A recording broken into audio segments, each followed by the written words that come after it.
Après l'excellente nouvelle de la chute du gouvernement Barnier, après les conséquences prévisibles pour un Macron qui n'a jamais été autant fragilisé, voilà que les démons politiciens reprennent le dessus.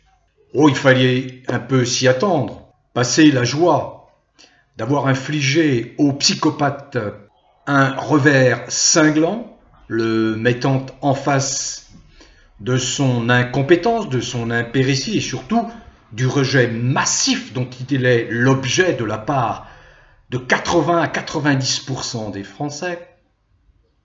Après ce moment mémorable, cette soirée mémorable, historique du 4 décembre qui a vu le vote de la motion de censure qui a renversé le gouvernement Barnier, voilà que, à nouveau, cette mascarade politicienne réapparaît.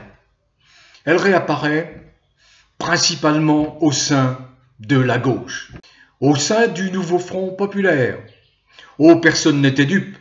Ce nouveau Front populaire n'avait de front que l'apparence, que des intérêts purement électoraux au moment des élections législatives de juin dernier. Il n'a pas fallu attendre longtemps, quelques jours seulement, pour que le torchon brûle entre le Parti socialiste, les socialos traîtres, planche pourrie de cette union de façade de la gauche.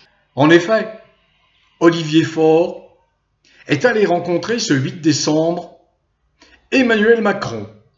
Olivier Faure, le secrétaire national du Parti socialiste, poussé par des Cazeneuve, le dernier Premier ministre sous Hollande, des Glucksmann, le belliqueux, belliciste, voyez, qui se réjouit du massacre des Gazaouis par les sionistes israéliens, qui pousse à la guerre totale contre la Russie, Glucksmann, qui se dit prétend socialiste, enfin, le mot socialiste est un mot galvaudé qui a perdu tout son sens, toute sa substance, avec des individus pareils, nocifs à ce point, qui trompent les braves gens, les gens humbles, pour qui le mot socialiste conserve encore une tonalité. Ce n'est plus du tout le cas, ce sont des traîtres.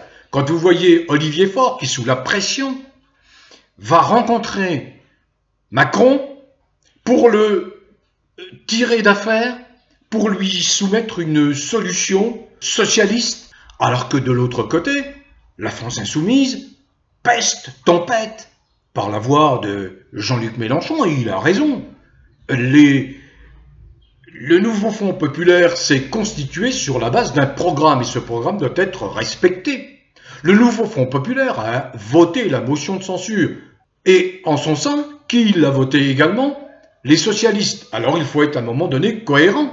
Au moment où le Rassemblement national se donne une conduite plus conforme à l'aspiration de ses 11 millions d'électeurs.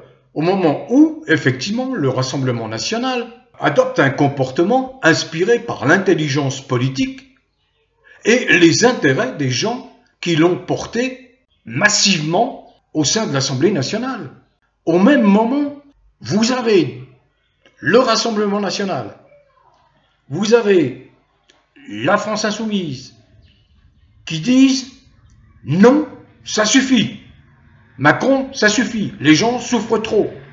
Eh bien, vous avez, dans le même instant, des traîtres qui s'appellent les socialistes et qui se mettent à vouloir composer avec le diable. Il ne peut pas y avoir de compromission avec le criminel, je rappelle, mais les socialistes, vous allez être, normalement, vous devriez être virés.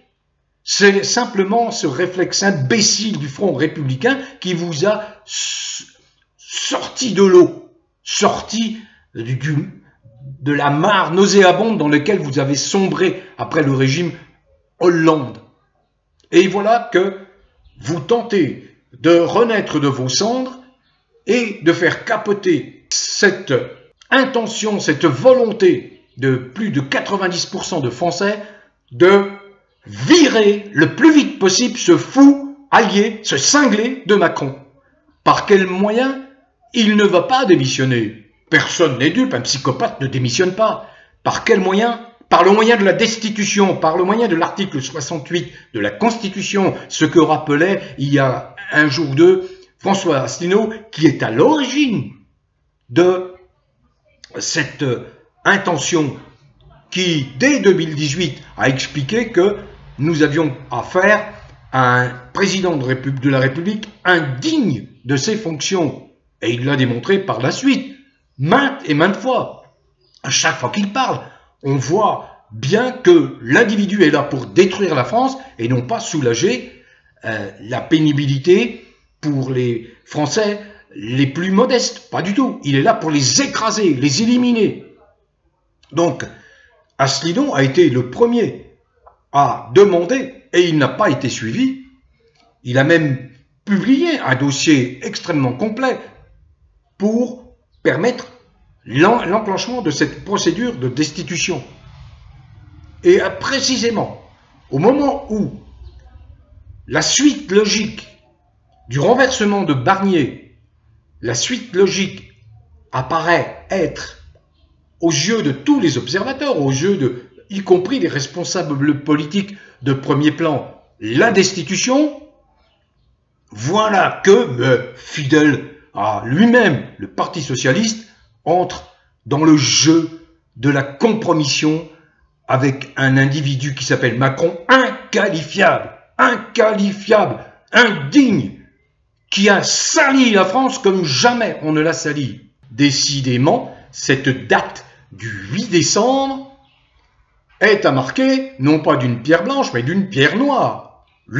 L'immense parti de Macron, vous savez, le parti qu'il a créé en 2016, 2017, qui s'appelait Renaissance, un titre, une appellation pompeuse, ronflante, trompeuse.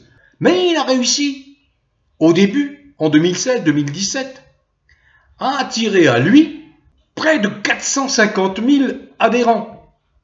2016, 2017. Sauf que, aujourd'hui, ils ne sont plus que 8 500 adhérents. C'est-à-dire que le parti de Macron ne représente que de la poussière, ne représente absolument rien, ne représente que des groupuscules déjantés qui veulent imposer des comportements contre nature et qui s'attaquent à nos enfants pour imposer la pédophilie, pour légaliser la pédophilie. Mais réveillez-vous, Français, réveillez-vous! Et donc c'est ce particulier qui a été investi par Gabriel Attal. Waouh! Extraordinaire information! Je ne pouvais pas l'ignorer, je ne pouvais pas ne pas m'y arrêter, mais pas trop longtemps. Pas trop longtemps. Regardez un petit peu la prétention de cet individu. Il ose dire le rôle de Renaissance doit être l'antidote au doute des Français. Mais les Français sont stupides à ce point qu'ils n'ont pas compris qu'ils étaient l'antidote d'eux-mêmes pour chasser tous les importuns, tous ceux qui détruisent, salissent, vomissent sur la France. Voilà. Demandez à tous ceux qui ont quitté ce parti Renaissance, Martine Vonner, Legendre, etc., etc. Il y en a beaucoup qui ont quitté et qui ont bien expliqué comment fonctionnait ce non-parti, car ce n'est pas un parti. Il n'y a aucune cohérence, il n'y a aucune vision politique, aucune réflexion de fond, aucun programme, il n'y a rien du tout. Alors le plus croustillant, c'est qu'il était le seul candidat à ce poste de secrétaire général et il a été élu avec pratiquement 95% des suffrages. On sent la fibre démocratique de ce parti Renaissance. Donc voilà, après la grande nouvelle du 4 décembre, voilà que les jeux stériles risquent de faire capoter l'objectif de 90% des Français, qui est de le dégager, ce Macron, le plus vite possible. Et le seul moyen qui ne reste, c'est la destitution. La destitution. Alors il faut également convaincre le Rassemblement national qui a fait quand même, il faut le rappeler, capoter l'initiative prise il y a un mois ou deux par la France Insoumise qui a enclenché cette procédure officiellement à l'Assemblée nationale.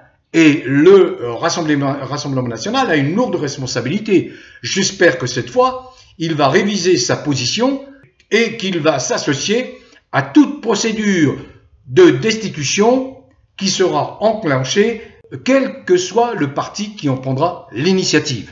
Bon vent à tous, prenez soin de vous, portez-vous bien et continuez à cultiver le bien-être.